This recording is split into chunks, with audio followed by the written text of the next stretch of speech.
Tengo a una mujer en marketing sitting right next to me. I'm so excited, Ashley, to have you here at Hablamos Spanglish. Welcome. Thank Bienvenida. Gracias. Siempre un placer.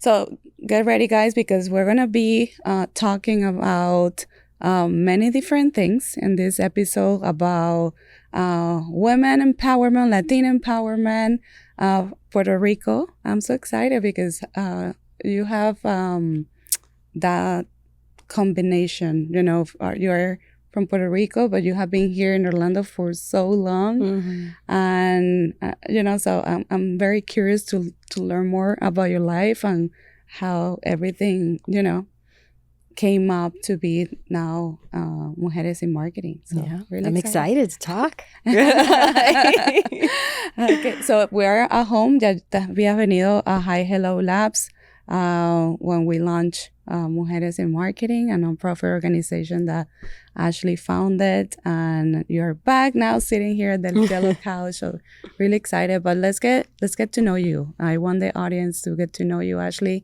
¿De dónde, de qué parte de Puerto Rico eres? Yo nací en un pueblo, Yauco. So, se sabe en Puerto Rico como, it's the city of coffee. Oh. So that is what we're known for. Okay. But historically, we're also el capital taína. So it's also where the indigenous population of Puerto Rico centralized. It's very close to a port where the U.S. actually invaded when we were colonized for the second time. But Jauco now, it's known for being a very artistic town. Oh, it's a very small town. And I do visit quite often. I try to go to Puerto Rico like 2 or 3 times a year. So to maintain that, you know, connection to my culture and just see my family and stuff. Te llaman las raíces. Oh, claro. Yo siempre le digo a mis papás, I'm like, can we just like go to Puerto Rico and do nothing? Like, because that's my lifestyle. So. Oh my gosh, that's so nice. And at what age did you come here to the U.S.? So my parents disagree. My mom says 1-year-old. My dad's like, no, you were like 3 or 4. Okay. Pero como quiera, era como bebé, más o menos. But my parents moved from Jauco with like less than $1,000 in their bank account. Oh. 3 little girls. Yeah. So I'm the youngest of 3. Yes. And then we originally moved to Cleveland, Ohio. Okay. Yes. Okay. And my mom hated it. So then we moved to Orlando. We ended up in Ohio again when I was in 1st grade. And then back here, and I've been here ever since. And why Ohio? Because we had family there. Oh, okay. That was the only reason. And that's why my mom's like, this is not enough to stay. Como ella lo dijo. She's like, aquí como que no hay sol. Oh, como claro. El sol bajó un día y no vuelve para como 8 meses. So yo me voy donde hay sol y mi gente y todo. So. Claro, de una isla yéndose claro. Sí, porque los inviernos allá están, no offense, but horrible. Yeah, like, so, it's funny. I never heard, like, I usually hear Puerto Ricans from New York and then Orlando. There's quite a few in Ohio, but yeah, it's not as common as New York and here. So, yeah. Oh, okay. Yes. So how was it, you know, that transition? Do you remember like learning Spanish at home and then English in the school? So yeah, I always tell people I had the weirdest experience in school because mami siempre dijo, like, yo te enseño español en la casa porque las escuelas te van a enseñar inglés. Claro. Yeah, sí. So my mom's like, why would I rob your language from you? You know, and that's what I've always loved about my parents is that they're very, like, unapologetically Puerto Rican. They do not believe in, like, this, to a certain extent, right? Because you have to when you move somewhere else. Right, yeah, the forced assimilation stuff, they're like, pero la gente va a ver tu nombre, tu cara. So they're like, you're not going to be able to hide your Latinidad. So they leaned into it at home. It was very strictly Spanish. Okay. My mom was funny. She would be like, oh, I'm not going to talk to you unless you speak to me in Spanish. Ooh. Y una vez mi hermana se quedó como 3 semanas sin hablar con ella. Ella iba donde mí and she's like, can you ask mommy this? Like, but yeah, so we spoke only Spanish at home and I still only speak Spanish with my parents mostly. Okay. But yeah, I was in like ESOL courses here until I want to say 3rd grade. That's so weird. Why would you be on ESOL classes? Because it was weird because my mom put me in a school here in Orlando, Hillcrest. They have a Spanish magnet program. So they teach you Spanish and English together. Okay. But then when we moved, I went to a different school and I was in ESOL. And then up until 3rd grade, I was in ESOL. And then 4th grade, I was in gifted. So it was super weird. Like I went from not knowing English to being a genius in a year. Yeah. And even my mom's like, something weird happened there. But yeah, that was my experience. Well, so. I understand it because I remember when I came here, of course, I spent 15 years of my life in Venezuela. Mm-hmm. But when I came here, I was in ESOL, but then in math, I used to do so good in math, right? And we were ahead. My sister and I were ahead than the class that we were at that time. Right. Compared to, because in Venezuela, they were more advanced in math. So I feel you. I'm like, okay, we feel like gifted. Yeah. But still, we're learning a new language. It's weird how it penalizes, but it helps. Yeah. So it helps. But for me, it was curious to me because I understand why I was in ESOL, but you grew up here. Yeah, but I guess when your house is Spanish only, you're thinking in Spanish. Oh. So that's the thing. All my sisters and we were all in ESOL. Got it. So we all did our time. Okay. Yeah. So for those who are listening, ESOL, yes, is English as a second language. It's a program that the schools have for people that come to the U.S. or students that come to the U.S. don't know English, and they have teachers, right? Like special teachers. So you're not in your academic courses. You're just learning the language. Exactly. They help you. They support you on if you don't understand, because I remember also being in a class where it was English only. I wouldn't understand anything, and they were the ones helping me, translate everything. Yeah. So I remember by the time I got out of ESOL, I was like, I mastered this. Like I know English now. Like, thanks, guys. That's so funny. And I remember we used to go to the house and then to do our homework, and then my dad and my stepmom, they will sit with my sister and I the whole afternoon until night to do the homework. And they were like, oh my gosh, we're going back to school again because they had to study with us. And all that. My mom did the same thing. Yeah. My dad worked a lot when I was little. So I didn't really see much of him. Like if 7 days out of the week, 6 of it, he was working. But we got the 1 day a week, but it was like the best day. Yeah. But you should be proud of your parents, right? Coming here just with $1,000. Yeah. And I'm always very grateful. And I'm very close to my parents. Like, we're like besties. And I don't think a lot of people can honestly say that, but I can say that. Like, they are my best friends. That's awesome. So. And how... now viendo la venita de marketing, right? So, how did you decide to get into marketing? Why? Yeah, so yo siempre digo, fue como algo bien como de momento. Porque muchas cosas en mi vida pasan como que de momento. They're not like, I don't have like I have grand plans, but I pivot, I guess. Y eso más o menos lo que pasó. Like, I remember I was working remotely during the pandemic. Okay. I just bought a house because I was saving my money to move to DC because my bachelor's is in political science. And I wanted to be, I wanted to be in I wanted to be in immigration law. Or I wanted to be in political consulting. I really wanted to work or for voters' rights. That's really what I wanted to do.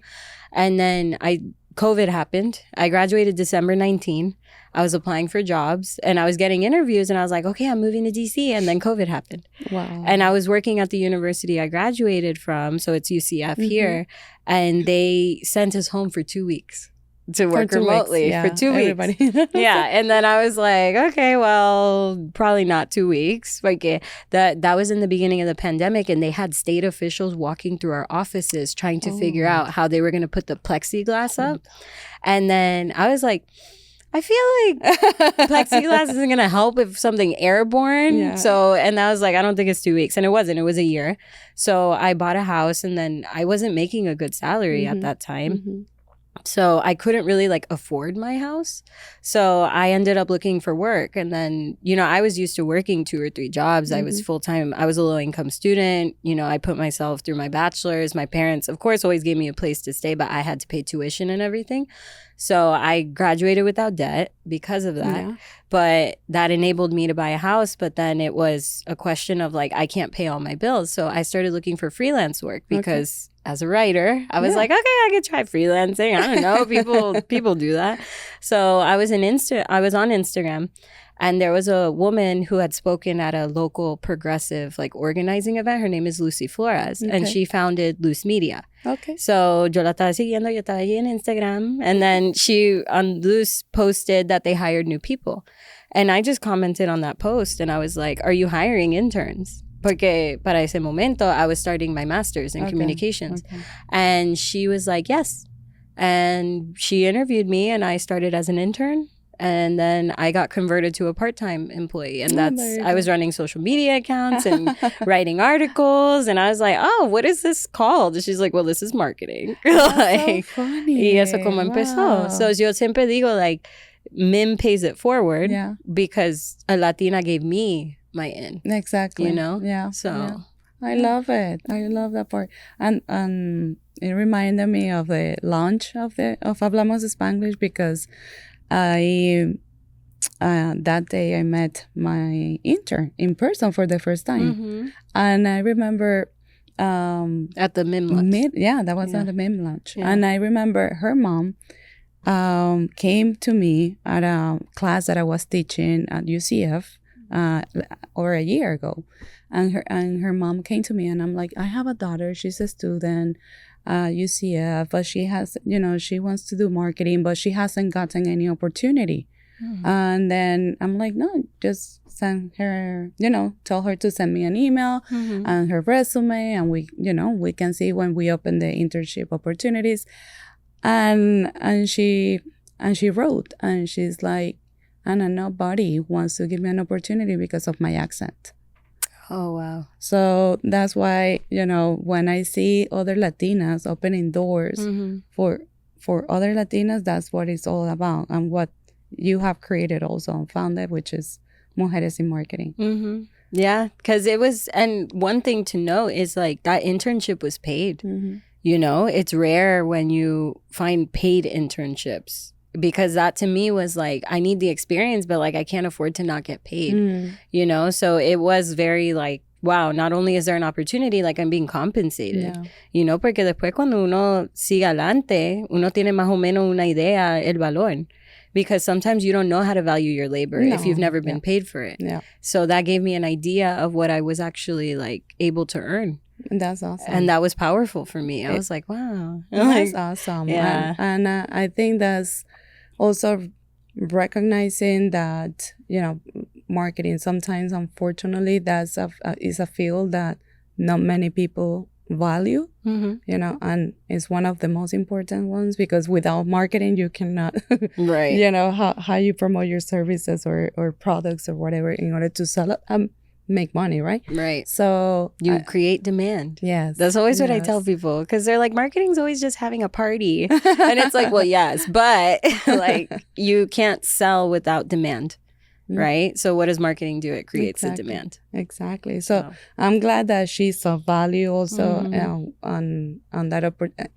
First, that she paid you, because sometimes those type of internships, they don't offer any pay. Yeah. So I think that's shifting now more than ever, because they're seeing, well, I think the economic situation, students need also, like you said, hey, I need to pay my bills too. So, and they're providing value. Right now, I think the students are more, I don't know what's happening, but they're very empowered to value their work. Oh my gosh. Like, and I always say I'm like a cusp baby, porque I'm like half millennial, half Gen Z, because I'm like right there, because I was born in 95, so I'm like right in the middle, kind of. They say 96 is like officially Gen Z or sometimes, but I'm like, I think I have characters of both. And I always tell people, like young people, I'm like, fight for your salary. Like, I'm like, start high, because then you'll only get higher. Sometimes you have to do your time, right? But if you can start higher, that's better for you in the long run. Yeah. So. Yeah. And that's why I always said, if you can do internships during, your college years, and, first to find out what is that passion that you have, right? Where do you want to really, like my brother right now, he graduated, unfortunately, for in high school, he graduated in 2020. So he didn't have a graduation, Felt actually, that. right? So, well, I was right there. I got my graduation. Yeah, so. you got your graduation. But he didn't. And then, of course, the first year in college, he didn't have it because it was all virtual. Mm-hmm. But then he chose the wrong, the wrong career. Like this, he was like, but I'm so happy that he figured it out while he was in college, that he changed tracks. So that's what I recommend, because why are you gonna go to school for something that you're not? I mean, I changed my major like 3 times. Yeah. And it was like one professor that made me want to do political science. Like I took one class and I was like, oh, I love this. Like I only want to study this. And that's like the power of influence, right? It's like people, no sé cómo te ganan de esa manera. Like they speak with such passion, and that's like really what sold me. But then I always was drawn back to like business and marketing, and that's why I think it's my career now. So. And you have your, that creative vibe, that, because if you always like to write. Yes. Since I was little. There you go. Yeah. My mom's like, you always like reading and writing. I don't know why. And I'm like, I mean, you worked at a library. I don't think it's that hard to connect. But yeah, I think like you show the signs young, right? Like I'm sure you had a lot of creative like tendencies, even if you were good at math. Like I always tell people, problem solving is creativity. Yeah. Right? Yeah. So it's all like forms of creativity in different ways. Yeah. No, but in Venezuela, we have lo que llaman, son dos áreas when you're in high school, that you could go to science or humanities. Yeah. Okay. That's in a lot of school systems. Yeah. So if you go through humanities, it's kind of like, okay, writing, like liberal arts, kind of something like that. Yeah. And then science, math and physics and all that. I did that. So I knew that I was gonna go for humanity, but also I don't know why. Here, that's when I learned that I love writing, and I was good writing in English, which it was weird because I was afraid of speaking English, but I could write really well. That's kind of common. Yeah, I have family in Puerto Rico where they write perfect in English, pero como que no se atreven tirarlo, like when they're speaking, because they get self-conscious. And I was like, I make mistakes in both languages. So I'm like, I think you should too. Like, because you learn from each other, and if you don't take the chance, you don't do anything. So yeah, I think that the message, todos los que nos están escuchando, if you are, it's never too late. I think also, like to find your passion, and even if you are a business owner, right? Sometimes we have to do it all at the beginning, right? You have to wear many hats. And one of the things is marketing your business, your service, and even yourself, right? Because right now it's all about your personal brand, your professional brand too. People are doing business more. It's not with the companies, with the person, right? The people that now are it's behind the individual. That. Yeah. And it's like what people have always said, people buy from people. And now that's becoming like tied to brand identities. So people are more attracted to founders and owners and their stories and who are they supporting. Like it's a more educated consumer.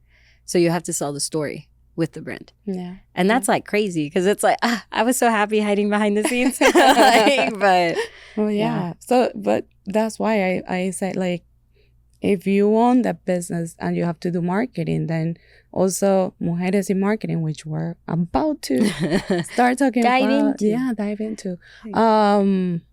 Is a great opportunity, because I think Mujeres in Marketing is gonna transform many lives, from professionals, business owners, agency owners, or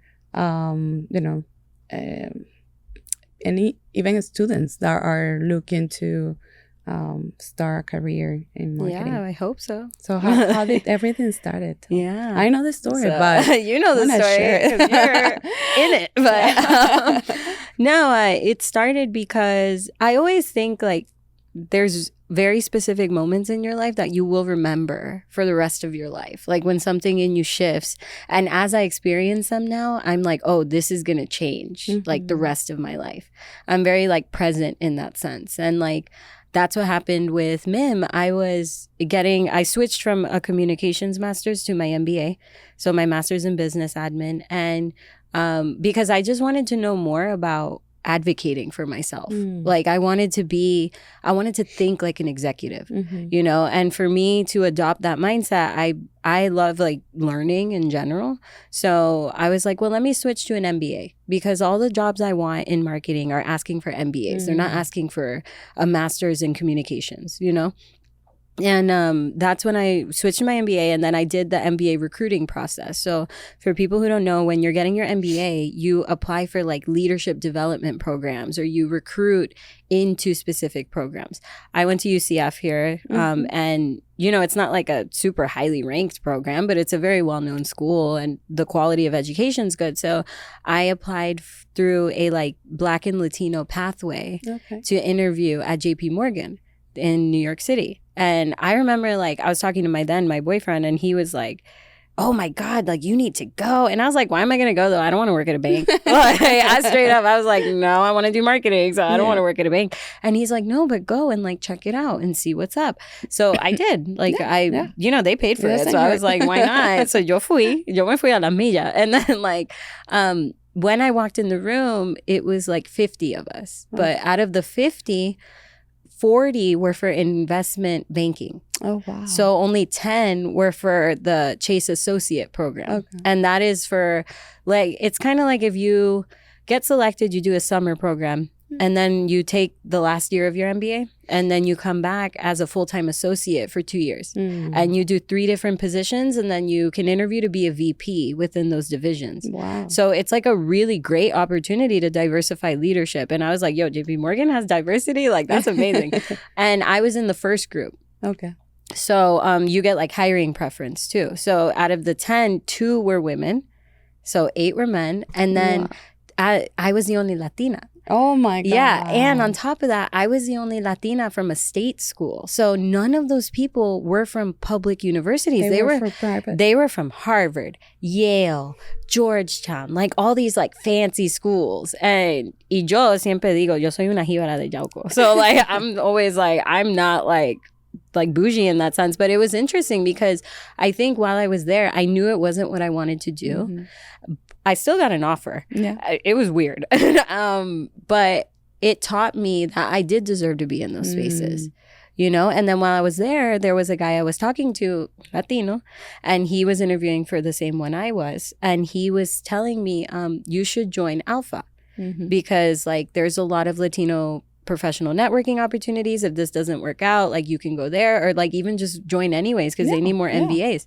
And I was like, that's true. So then I looked into Alpha, but for that time it was still they were transitioning from like finance and accounting to general business. And I was like, well, there's not a space for marketing people there. So like, why am I going to join? I didn't want to do JP Morgan because I didn't want to do banking. So I'm not going to join this because I don't want to do finance. I was like, I don't know how to tell you guys I'm bad with numbers, but believe me when I tell you. So then, you know, I started looking into just like marketing, recruiting stuff. And every time I went for advice, there wasn't a space for me. You know, there is AMA, there's like other professional organizations, but like there was nothing for Latinas either. And I was in like the We All Grow Amigas community. I was in Latinas in Tech. You know, I was like looking, and I was like, there's nothing for marketing professionals, you know, like, and at the end of the day, like especially when I worked at Loose Media, whenever I talked to like a marketing person, they were Latina. And that's what I was going to mention. Is there is a high number of Latinas in the U.S. that are in the field specifically, and even if you look it up, marketing specific, Latinos are the top ethnic group. Exactly. That are employed in marketing, and that's not even including like marketing adjacent industries like sales or advertising, which, you know, they all feed into the marketing function. Yeah, because before actually that's why I didn't go for marketing. I did advertising and PR at UCF because I remember looking at the marketing major, and it was sales. Mm-hmm. And I'm like, no, that's not what I want to do. I want to do some creative stuff. Mm-hmm. Yeah, and marketing, and I think we've talked about Yeah. this, is marketing has shifted a lot as an industry, where now you can be a creative person in marketing. Before, you had to be sales. And I was like, well, I don't like sales. Like, I don't want to do sales because, again, I'm not good with numbers. So if you give me a target, I'm not going to meet it. Like, I don't know. And it was, that's really where MIM came from, was like, I needed help. And when I realized I needed help, there's going to be a million others like me, right? Mm-hmm. So then that's when MIM was kind of formed. And I remember, like, man, we need like professional spaces because there's so many of us. So like, imagine if we could centralize all that. Y eso cuando empezó más o menos. And then I went to a local networking group, which I was referred to by the VP of HR at my current company. She was like, hey, you should like connect with this person. And it's Elise, who runs Women in Communications here. She owns her own agency here. And at that, I only went to one in-person meeting too, because I wasn't going to go. I was like, it's raining. Like, I don't know. But I went, and I was like, I need to network more in my space and just learn from other people. And that's when I ran into the first board member of MIM, Yelisa. So Yelisa was there, and I just remember, because she was talking about how she markets to Latinos. And then now in my freelance work, I do target like Latino communities or, Latinas specifically. So I was like, I feel like she would be good with MIM. Like, I think you were interviewing. Yes, I was kind of like, And I remember I almost left, and I was like, no, if I don't talk to her now, I may not get the opportunity again. So then I went up to her and I was like, hey, I have this idea for this like professional thing I want to start. I think based on your experience, like, you might make a good fit. And Yelisa was like, yeah, here's my card, like, let's get dinner. And then it took 2 months to get that dinner, like, on the schedule. But then, business owners, agency owners, oh my gosh. And then when her and I met, she said yes so quickly. But I was, like, prepared. I had my little deck. I had everything. I felt very professional. Aww. And, and then she led me to you and Crystal, and that's how MIM, it's, like, weird, right? Because a year ago, MIM didn't exist. Yeah. Right? And now we've had this launch. We have this, like, I get so many emails a day. I know. Like, I hate looking at my email because I'm like an inbox clearer. Me too. Yes. Oh my god. And there's not a lot of us. No. So, like. So I cannot have anything on my email. Yes. Like, I want it at 0. Yes. And I put, like, people's names and I put them in the folders. And there's so much MIM stuff in there. But it's like, I love that that's my problem. Right? Because a year ago, it wasn't even a thing. And now I get messages of like, how can I help? Or how can I get more involved? How can I volunteer? Like, this is so great. And I'm like, oh my gosh, like, a year ago, I was sitting in my room dreaming of this. And like, I am where I wanted to be. And we have so much more to go too. This is just the beginning. It's just the beginning. But, and it's, I remember getting that email from Jelisa. And also it took a little bit. For you ladies. It will always take a little bit, but it's good. But it's good. I think everything happens at the right time, right? And for a reason. And I remember the day that I met Jelisa, I think I mentioned it on the MIM's launch. I was like, oh my gosh, it was a bad day. Like it was in the morning, but I already started with the wrong food. But she was so sweet, and we were both, like, she does digital marketing and also Hispanic marketing. So a friend of ours, she's like, let me introduce you to, because I know you could collaborate. So then I think it was like 2 months later, she came to me and she's like, hey, I have this opportunity. And I remember I was so, like, I'm very involved in the community, and I was in many different boards and different committees, but I was like, you know what, Anna, now I was at a time in my life where I was like, you need to see where you're gonna, put your time, effort. Because, like, be intentional. Yeah, being very intentional, because that your time is the best gift that you're gonna, that you're gonna give. 100%. So be intentional where you're gonna be focusing that time. And for me, I'm very passionate, of course, about marketing, but also giving women opportunity.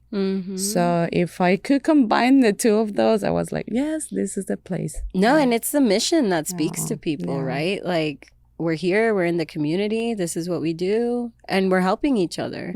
Porque, I don't know, muchas veces you like, now that I'm older, like a little bit older, not that much older, but now that I'm older and wiser, I'm able to understand when good advice is good and when bad advice is bad.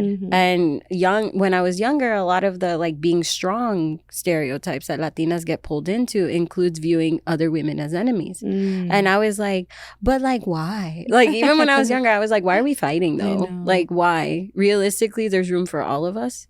There's no reason we have to fight. I've always been that way, where I'm not like competitive. I've always told people that, like, that competitive streak in people, I don't have that. Like, because I don't, like, I always tell people I want to see everyone eat. Exactly. You know, so I'm like, I don't feel good with like my plate full and yours empty. That doesn't bring me because like, joy. we're Latinos. And exactly. It's like, I'm not gonna come to my house and eat in front of you. That's how we grew. Like, it's also just like the generosity of the community shines in MIM as is. Sí, yo creo que I think that's one of the reasons I'm so happy that we were able like to find each other, because at the end of the day, I think that's how everything happened and how we connected, and that we have the same values too, because that's very, very important, right? For everything to grow. Because at the end of the day, we want Mujeres in Marketing to grow, to being able to help many Latinas out there. But for me, it has been like, I wanna see everybody grow. And if there are so many people that helped me one day that I know, like, they were growing, but they had a hand behind them and another one front. So that's how it's supposed to be. Because as you climb, you're supposed to pull up too, right? It's not like the ladder stops.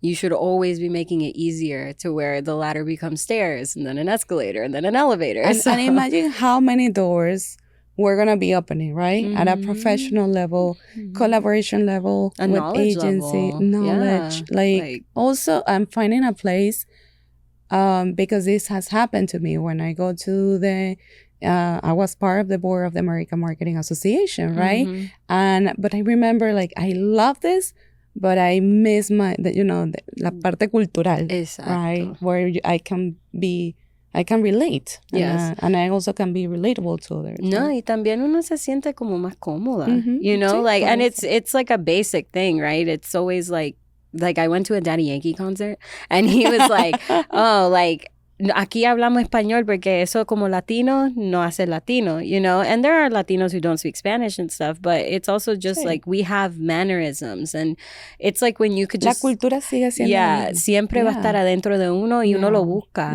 tú sabes, uno siempre está buscando su cultura para uno sentirse más cómodo, like, and it was funny because growing up, I grew up in a very like white community, and I never felt like I missed my culture until I realized I didn't have it. Wow. Like, it's one of those things, right? Because I was always in the advanced classes, and then there were not a lot of Latino kids in those classes, because it's, of course, that can be a systemic thing, right? Like, when you don't start ahead early, it's that much harder to go up, right? So that's why I always looked around at those classes, and it's like maybe 4 Latino kids, but like, I did regular math because I was never good at math, and that was full of Latino kids, and I was like, oh, like, this is why I don't have los Latinos in STEM and that program. Yes, like, and that's the thing, is like, it's very weird that you look around sometimes and you're like, wow, I don't have a lot of Latino friends, but I always had a lot of diverse friends. And that's because I realized, like, wow, a lot of different cultures, we share a lot of similarities.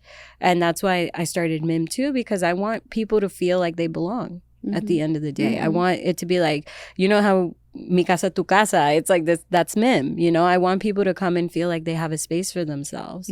You know, so. Yeah, and wait until you see the behind the scenes of our first meetings. Oh my gosh. I mean, that's Lisa did. We will never change the format. I know. But we will never change the format, because I never want to have a board meeting in a boardroom. I want to have it like at Lisa's house by her pool, like, drinking mimosas. Like, it's so funny. It's so funny. But I love it, because that's what it's supposed to be. We already have, you know, and that's the beauty of it. We're creating something that we're going to be able to enjoy, because this is volunteer work, right? and also being able to enjoy, meet new people, collaborate, and open doors. So yeah.